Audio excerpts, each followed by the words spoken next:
चलिए, जय हिंद दोस्तों, मेरा नाम तुषार है, पीएससी वाला के इस यूट्यूब चैनल पे आप सभी का स्वागत है। बहुत सारे कमेंट पे क्वेश्चन आए रहते हैं बच्चों के, तो उन सारे बच्चों का जो है एक प्रकार से भ्रम दूर करने के लिए या उनकी जो प्रॉब्लम है उनको दूर करने के लिए ये वाला वीडियो हम लोग बना रहे हैं। वीडियो के अंदर टॉपिक क्या रहने वाला है, सीजीपीएससी प्रीलिम्स जो एग्जाम होगा या फिर मान लीजिए कोई भी प्रतियोगी परीक्षा होती है, जैसे आपका हॉस्टल वार्डन का एग्जाम है या फिर लैब टेक्नीशियन का एग्जाम है, एडीओ है, तो किसी भी परीक्षा में आप किस प्रकार से ऑप्शंस को टिक कर सकते हैं, मतलब तुक्का आप कैसे लगा सकते हैं, प्रोबेबिलिटी क्या रहती है किसी भी एग्जाम में कट ऑफ जाने की, किस प्रकार से आप अप्रोच करेंगे एग्जाम को, उसके ऊपर रहेगा। यहाँ पर मैं दोनों तरीके के स्टूडेंट्स को कवर अप करने वाला हूँ। कैसे स्टूडेंट्स, एक ऐसे स्टूडेंट्स होते हैं जो साल भर पढ़ाई करते हैं, अच्छे से मेहनत करते हैं, वो किस प्रकार से अप्रोच लगा सकते हैं, और दूसरा जिन्होंने बिल्कुल भी नहीं पढ़ाई की है, बस आपने फॉर्म भरा है, एक महीना पहले आपने तैयारी से करना शुरू किया है, तो वो किस प्रकार से लगा सकते हैं। एग्जाम में आपका मैक्सिमम स्कोर कैसे होगा, ये सारी चीजें आपको जानने को मिल जाएंगी। आसानी से समझिएगा, ये बहुत इंपॉर्टेंट वीडियो होने वाला है। हर एक एग्जाम के हिसाब से इंपॉर्टेंट रहेगा, अलग अलग एग्जाम के हिसाब से भी हम लोग बात करना शुरू करेंगे। तो प्रीलिम्स के हिसाब से वीडियो मैंने बनाया है, उसको समझते हैं। तो सबसे पहले जब भी आप कोई क्वेश्चन देखते हैं ना, उस पे सबसे पहले आपको ऑप्शंस या फिर विकल्प को समझना जरूरी है। जैसे कोई भी एग्जाम में आपका क्वेश्चन आया, मैं आगे आपको एग्जांपल दूंगा, तो आप हर एक प्रश्न को ध्यान से पढ़िए और उनके विकल्पों को समझिए। देखो, टाइम का कोई ऐसा नहीं है कि आप ऐसे पढ़ोगे, जैसे सीजीपीएससी एग्जाम होता है काफी टाइम है, या एफएम के एग्जाम में काफी टाइम होता है, एक क्वेश्चन पे आप 1 से 2 मिनट भी आराम से आप दे सकते हो। तो हर एक क्वेश्चन को ध्यान से पढ़िए, उसके अकॉर्डिंग ऑप्शंस को समझिए। ओके, अगर कोई ऑप्शन आपको नहीं समझ में आ रहा है, मतलब ऐसे लग रहा है यार ये कुछ मैंने पढ़ा नहीं है या एलिमिनेट हो रहा है, उसको हटा दो, है ना, मतलब लग रहा है कि वो उससे मेल नहीं खाता, तो हटा दो। बाकी जो भी विकल्प है उनमें से आपको जो सबसे बेस्ट लगता है उसको आपको चुनना रहेगा। फॉर एन एग्जाम्पल, जैसे हम लोगों ने क्वेश्चन किया था इसके पहले, क्रायोजेनिक्स, क्रायोजेनिक्स इंजन या क्रायोजेनिक इंजन का प्रयोग कहाँ करते हैं, मैंने आंसर लगा के रखा है। अदरवाइज आप पहले ऑप्शन को समझने की कोशिश करिए। अब क्रायोजेनिक इंजन के बारे में बोल रहा है, ऑप्शन आ रहा है मोटर बाइक, कार और इलेक्ट्रिकल ट्रेन। ओके, तो देखो, जिस प्रकार के इंजन जनरली मोटर बाइक में यूज होते हैं वैसे ही आपको कार में मिलेंगे। इनको हम लोग बोलते हैं इंटरनल कंबशन इंजन या आईसी इंजन कहा जाता है।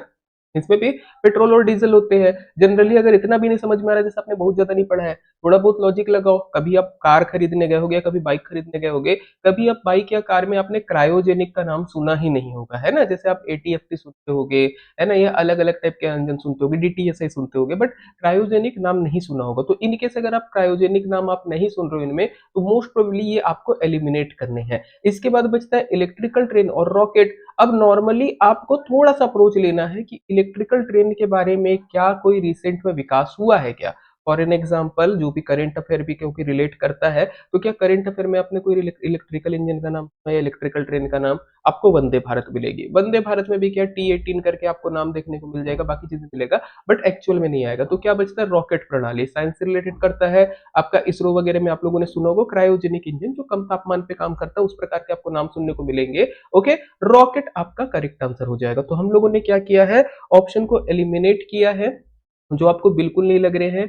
आपका इलेक्ट्रिकल ट्रेन कोई आइडिया नहीं लगता, सिंपल से आपको लॉजिकली क्या दिखता है, रॉकेट, तो रॉकेट लगा सकते हैं। वैसे ही एक और होती है निंजा टेक्निक, मैंने कई बार इस चीज को बताया है, फिर भी देखिएगा। जैसे कोई ऑप्शन दिया आपको एग्जाम में, कोई क्वेश्चन दिया है, 4 ऑप्शन है, 4 ऑप्शन में से एक ऑप्शन पे क्या है, आपका कोष्टक लगा है। आप ऐसा मानिए कि आपने वो प्रश्न कभी पढ़ा ही नहीं है। ओके, देखिए, अगर आप पढ़े होंगे तो हो सकता है ऊपर के 3 ऑप्शन भी आपके पास जीवित रहेंगे। ओके, बट आपने नहीं पढ़ा है, बिल्कुल जीरो है आपका, बिल्कुल दिमाग काम नहीं कर रहा है, या आपने बहुत पढ़ा था फिर भी ये टॉपिक वो नहीं था जिसको आपने पढ़ा है, और आपका क्वेश्चन आया है और ऑप्शन लगा है, कोष्टक लगा है ऑप्शन में। ओके, मतलब जैसे नाइट्रोजन ऑक्साइड लिखा है और कोष्टक लगा के इंग्लिश पे लिख दिया है या उसका कुछ एक्सप्लेनेशन दे दिया है, 100 में से 99 बार चांसेस है वही आंसर आपका होगा। जैसे बोल रहा है कौन सा जो है पृथ्वी के वायुमंडल में पाई जाने वाली प्राथमिक ग्रीन हाउस गैस नहीं है, देखिएगा दोनों तरीके से हम लोग बनाएंगे। तो एक हो गया तुक्का मारना, NOx। ओके, ये आपको पता होगा नाइट्रोजन के ऑक्साइड नहीं होते। अदरवाइज आप ट्रिक याद रखिएगा, मीना का जलवा और मीथेन गैस। ओके, मीथेन होती है, नाइट्रो आपका मीथेन होती है, जल वाष्प होती है, कार्बन डाइऑक्साइड होती है, आपको और भी सारी चीजें मिलेंगी जो कि आपकी क्या होती है, ग्रीन हाउस गैसेज होती है। नाइट्रोजन के ऑक्साइड या NOx नहीं होती, ये एसिड रेंज में काम आती है।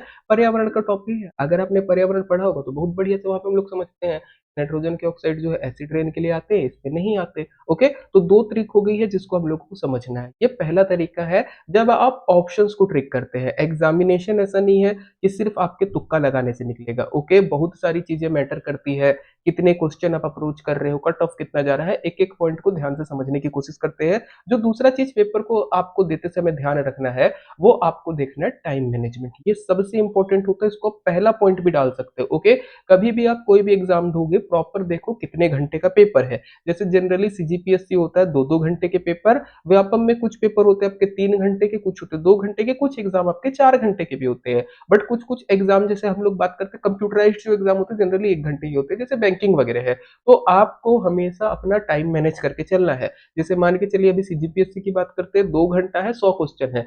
एक क्वेश्चन के पीछे आप 1 मिनट तक दे सकते हो, 1 मिनट से कुछ ज्यादा ही समय दे सकते हो, पर 1 मिनट मानते हैं। तो ऐसे में अब ऐसा तो है नहीं कि आपको सारे क्वेश्चन लगाने, तो 1 मिनट से ऊपर ही लीजिएगा। तो जब भी आप अप्रोच करेंगे, सबसे पहला अगर आपको कोई क्वेश्चन दिख रहा है जिसका आंसर आपको नहीं पता है, उसको स्किप कर दो, है ना? वहां पे आप मार्क कर दो, या पेज में पीछे जैसे रहता है ना, वहां पे लिख दो क्वेश्चन नंबर मैंने इतना नहीं किया, या आपको ओएमआर से भी देखने को मिल जाएगा कौन सा आपने अटेम्प्ट नहीं किया है, उसको आप वहीं पे छोड़ो और आगे बढ़ो। ओके, उसके बाद में वापस आएंगे। सभी जो प्रश्न आपको दिख रहे हैं, इजिएस्ट वन को सबसे पहले आपको सॉल्व करना है। ओके, क्योंकि ओएमआर पे आपको भरना है, ऐसा तो है नहीं कि राइटिंग एग्जाम है कि आपने पहला कौन सा आंसर लिखा उसके हिसाब से आपको नंबर मिलने वाला, वहां तो मशीन पे चेक होगा। ओके, ये ध्यान रखना है। अपने अहंकार को या अपने ईगो को कभी भी हावी नहीं होने देना है, ये चीज को समझिएगा। ये टाइम मैनेजमेंट का सबसे बड़ा रोल होता है। ओके, फॉर एन एग्जांपल, आपने कोई एक टॉपिक है जिसकी बहुत पढ़ाई की है, जनरली मैथ रीजनिंग में ना ये चीजें आपको ज्यादातर देखने को मिलेंगी। आपने किसी टॉपिक की बहुत पढ़ाई की, ओके, और उससे रिलेटेड कोई क्वेश्चन आया, उसके आपने 1000 क्वेश्चन पहले बनाए थे, बट जो एग्जाम में क्वेश्चन आया आपका किसी वजह से उसका आंसर नहीं आ रहा है। ओके, आप ऐसा नहीं करना है आपको ईगो पे कि ये वाले क्वेश्चन का आंसर मेरे से क्यों नहीं आया, मैं तो इसी को सॉल्व करूंगा चाहे आधा घंटा क्यों ना लग जाए। 2 नंबर का क्वेश्चन है, उसकी जगह अगर आप बाकी क्वेश्चन बनाओगे, मे बी आप आगे बढ़ो। तो कभी भी, जैसे फॉर एन एग्जांपल, कुछ इस प्रकार के आपको क्वेश्चन देखने को मिलेंगे। जैसे ये होता है काउंटिंग फिगर का और मिसिंग टर्म का, ये दो क्वेश्चन ऐसे होते हैं ना जो टाइम कंज्यूमिंग है। आप इसको 1 से 2 बार अप्रोच करिए, अगर आपका बहुत अच्छा है आप 2 बार अटेम्प्ट करिए। इन केस अगर आपके 2 अटेम्प्ट में आंसर आ गया तो ठीक है, आप टिक करिए और आगे बढ़िए। अगर नहीं आता, ये क्वेश्चन को वहीं पे मार्क करके छोड़ दो और भूले जाओ, है ना? भले आप मान लो लगातार आपने पढ़ाई की है, आप अपने दोस्तों को भी इसी चीज को पढ़ाए हो, बट अगर आपसे नहीं बन रहा है, ये सारे क्वेश्चन ऐसे होते हैं जिनको थोड़ा देर के लिए भूलो। एग्जाम जब आप पूरा कर दोगे उसके बाद वापस आइए और लगाइए। अदरवाइज ये क्वेश्चन जो है आपका आधे घंटे से 1 घंटा खा लेंगे और टाइम बर्बाद। कुछ क्वेश्चन ऐसे आते ही हैं जो उनको आपको छोड़ना है, और कुछ क्वेश्चन ऐसे रहते हैं जो आपका टाइम बर्बाद करने आए हैं। तो हम लोगों को अल्टीमेटली स्कोर करना है, ना कि एक क्वेश्चन दिखा के अपना ज्ञान वहां साबित करना है। ओके, कि मैंने ये वाला बनाया, क्योंकि बहुत सारे बच्चे रहते हैं ये वाला क्वेश्चन बनाए बिना भी सेलेक्ट होते। ओके, तीसरा चीज होता है टाइम मैनेजमेंट में जो इंपॉर्टेंट रहेगा, ओएमआर में आप फिलअप कैसे करोगे आंसर। ओके, जैसे मान लो आपको ओएमआर शीट कुछ इस प्रकार का रहेगा ना।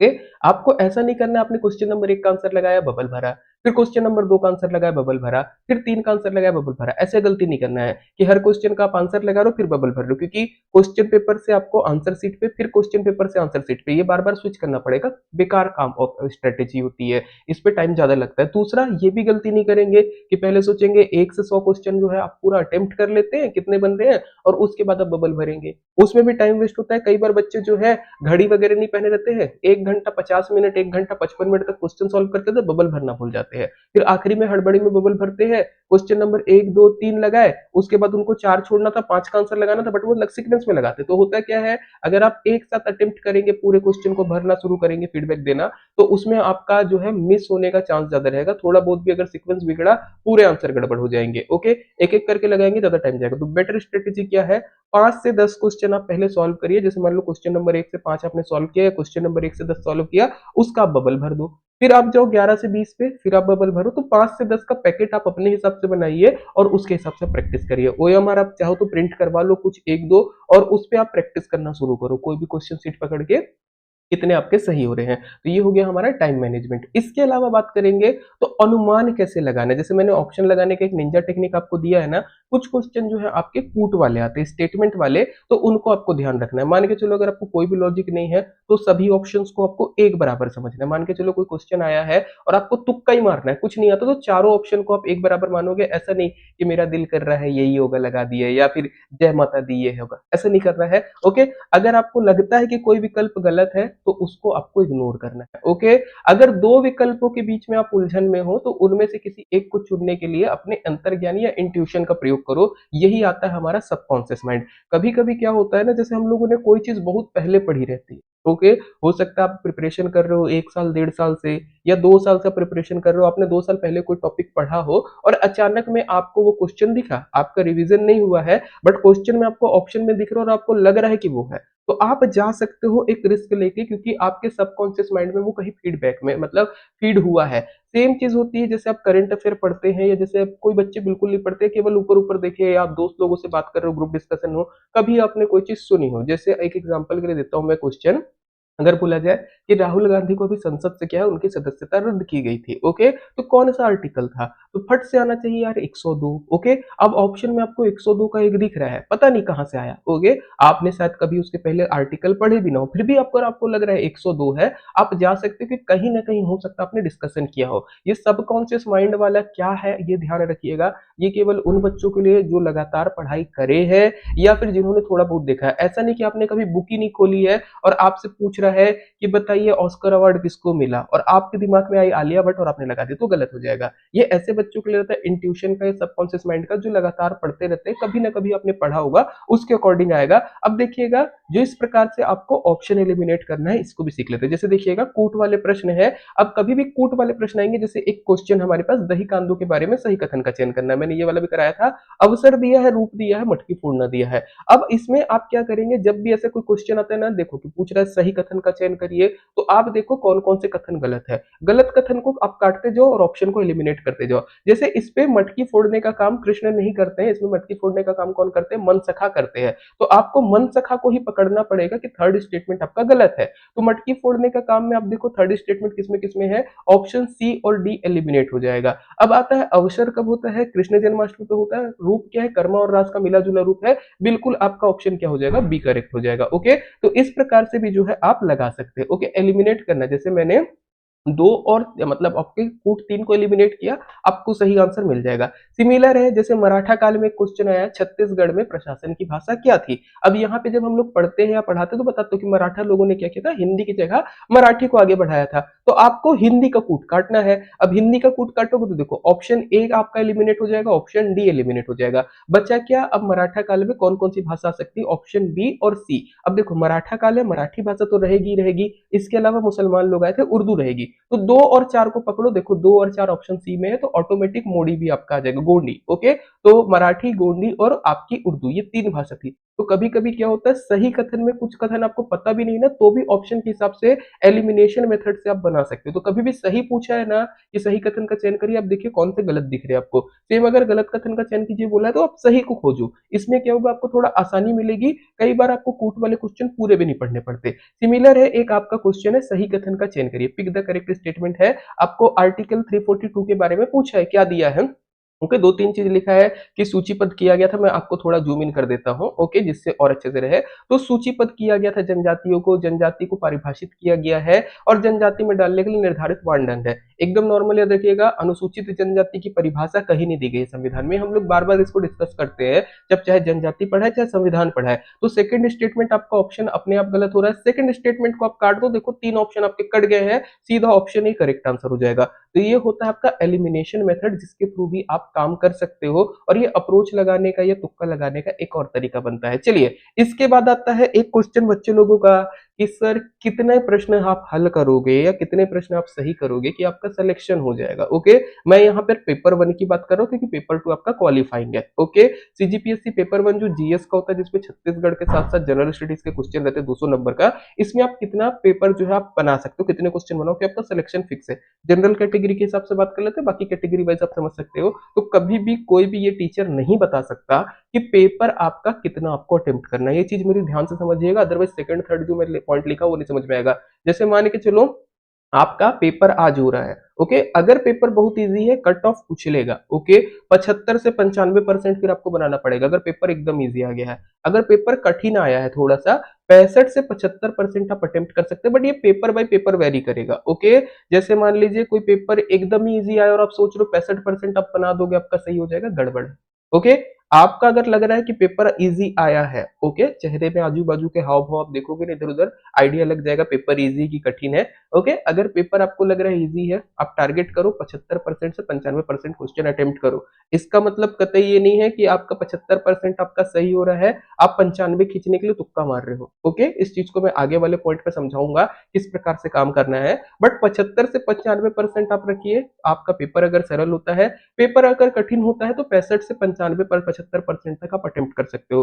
कभी भी ये गलती नहीं करना, क्योंकि कुछ कुछ बच्चे होते हैं उनका ये ट्रिक काम भी करता है, बट कई बार नहीं काम करता। क्या, कुछ बच्चे होते हैं जो पूरे क्वेश्चन अटेम्प्ट करके आ जाते हैं कि 100 में मार दिया मैंने तुक्का लगा के, ज्यादा से ज्यादा गलत होगा तो 10 होगा, 15 होगा, फिर भी मेरा सिलेक्शन हो जाएगा। पता चलता है 25, 30, 40 गलत है। अगर एकदम आपके ऊपर भगवान का आशीर्वाद नहीं है, आपके ऊपर एकदम किस्मत हावी नहीं है, और आप अगर अनरिजर्व कैटेगरी के आते हो, जनरल कैटेगरी के हो, तो ये वाली गलती करने के पहले 4 बार सोचिएगा। ओके, ध्यान रखिएगा। अगर आप 75% से 80% है, किसी भी प्रकार का एग्जाम आया, कितना भी इजी है कितना भी कठिन है, 75 से 80, 80 से 85 सेफ साइड होता है, उसके बाद आप रिस्क मत लो।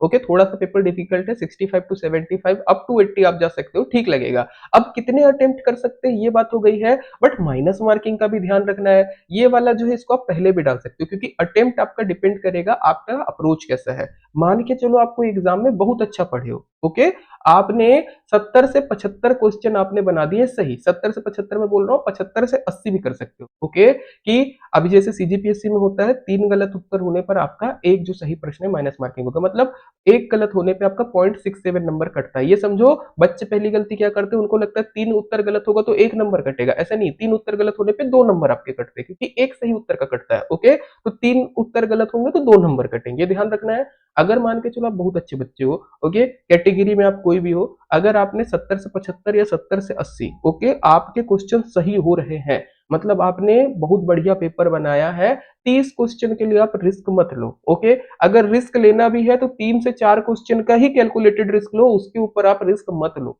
ओके, ये ध्यान रखिएगा।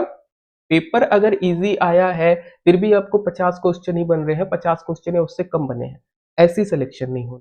ओके, क्योंकि कैटेगरी में भी अगर आप होगे 50 क्वेश्चन में भी नहीं होने वाला है, तो आप थोड़ा सा रिस्क ले सकते हैं। ओके, रिस्क ले सकते हैं मतलब आपको लेना ही पड़ेगा, कैसे भी करके आपको 60 नंबर तक आपको खींचना पड़ेगा, तो 10 क्वेश्चन का आप रिस्क लीजिए, या 10 से ऊपर भी ले सकते हैं। अगर 50 से 70 क्वेश्चन के बीच में, देखो 50 से कम है तो रिस्क लेना ही है।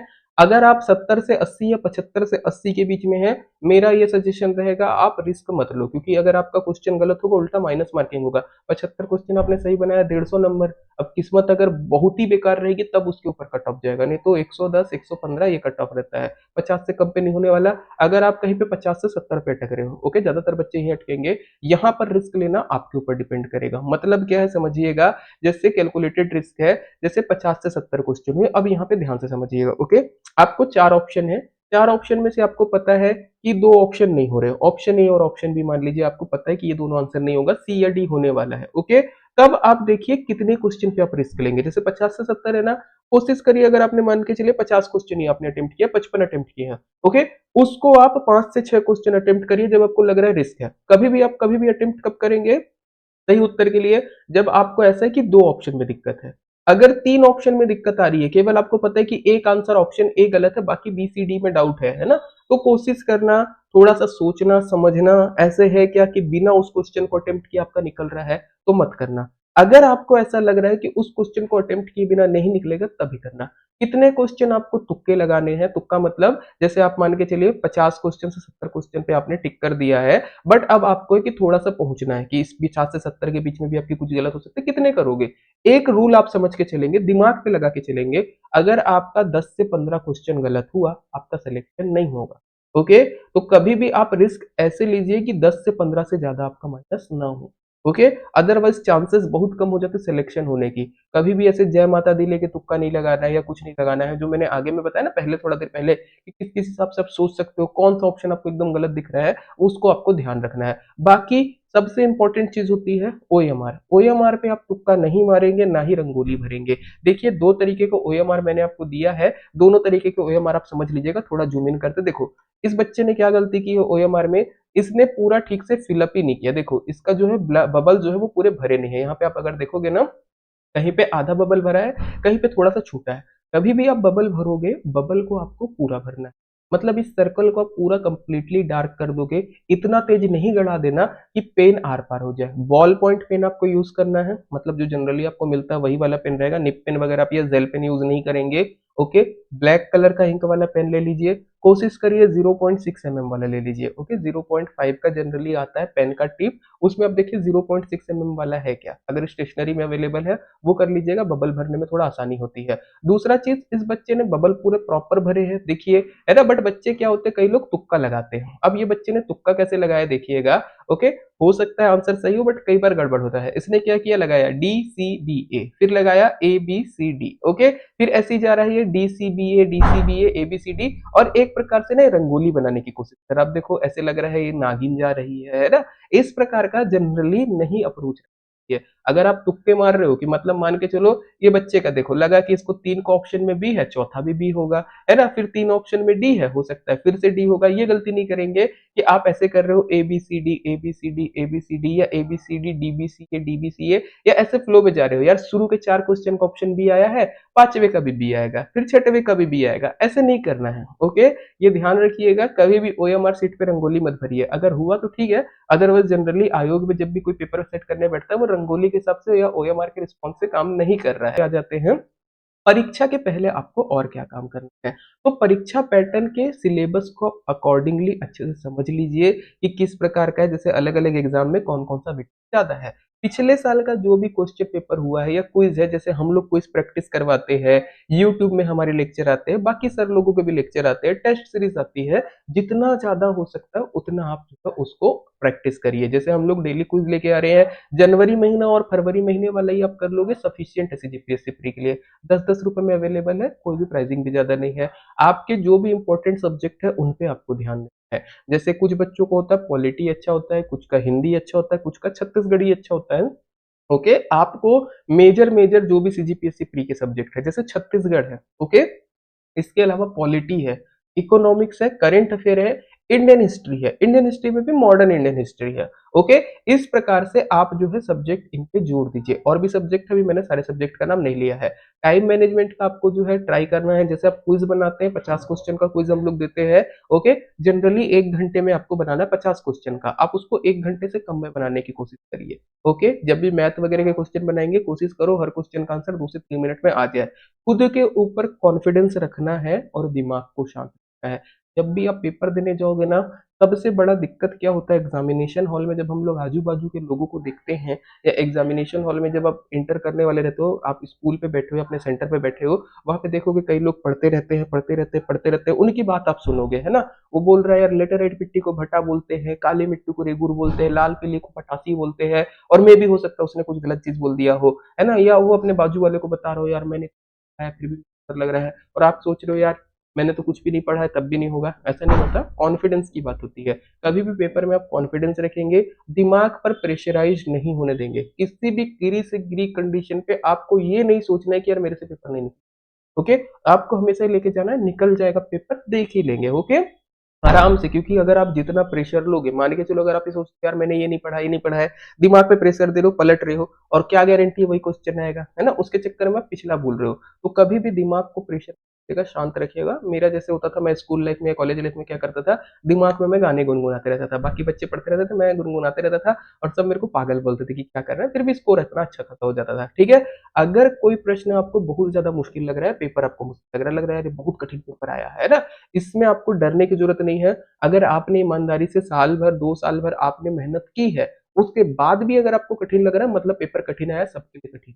ओके, तो ये चीज आपको ध्यान रखना है। ऐसा नहीं होगा कि केवल पेपर आपके लिए कठिन है, हाँ आपने बिल्कुल नहीं पढ़ा है तब आपके लिए कठिन है ना।